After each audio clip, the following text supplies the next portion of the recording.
सातारा जिल्ह्यातील कराड येथील प्रीतिसंगम उद्यानात हळूहळू नागरिकांची गर्दी वाढू लागली आहे. गेली महिनाभर सापाच्या भीतीने प्रीतिसंगमाकडे न येणाऱ्या नागरिकांची पावले पुन्हा वळू लागली आहेत. नगरपालिकेच्या कर्मचाऱ्यांनी प्रचंड मेहनत घेऊन उद्यानातील गवत कापून स्वच्छता केली आहे. आतापर्यंत प्रीतिसंगम बागेत 28 साप सापडले आहेत. त्यात बिनविषारी सापांची संख्या कमी असून विषारी जातीचे 20 साप सापडले आहेत.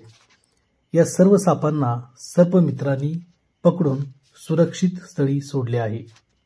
दुर्दैवाने काही दिवसापूर्वी घुनज जातीच्या सापाच्या पिल्लाने एका महिलेला चावा घेतल्याच्या घटनेमुळे परिसरात व पंचक्रोशीत फिरायला येणाऱ्या नागरिकांच्यात निर्माण झालेली प्रचंड भीती आजही कायम आहे.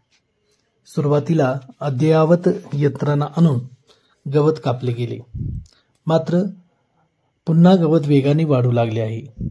त्या वेळच्या वेळी कापून स्वच्छता ठेवणे गरजेचे आहे.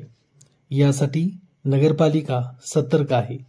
तसेच या उद्यानात नगरपालिकेचे कर्मचारी व सुरक्षा कर्मचारी असल्यास नागरिकांच्या असणारी भीती कमी होण्यास मदत होईल. प्रीतिसंगम हे ठिकाण कराडचे अद्वितीय असे सौंदर्य स्थळ असून नागरिकांचे श्रद्धास्थान असणारी अनेक मंदिरे या ठिकाणी आहेत. त्यामुळे नागरिकांच्या देवपूजेबरोबरच पोटपूजाही या ठिकाणी होत असल्यामुळे या उद्यानात हळूहळू गर्दी वाढू लागली आहे. रविवारचा दिवस असल्यामुळे अनेक लहान मुले आणि नागरिक या उद्यानामध्ये येऊन लहान मुलांच्यासाठी या ठिकाणी खेळणी खेळण्याच्या घसरगुंडी असेल या ठिकाणी ते मुलांना घेऊन खेळत असलेले दिसून आले.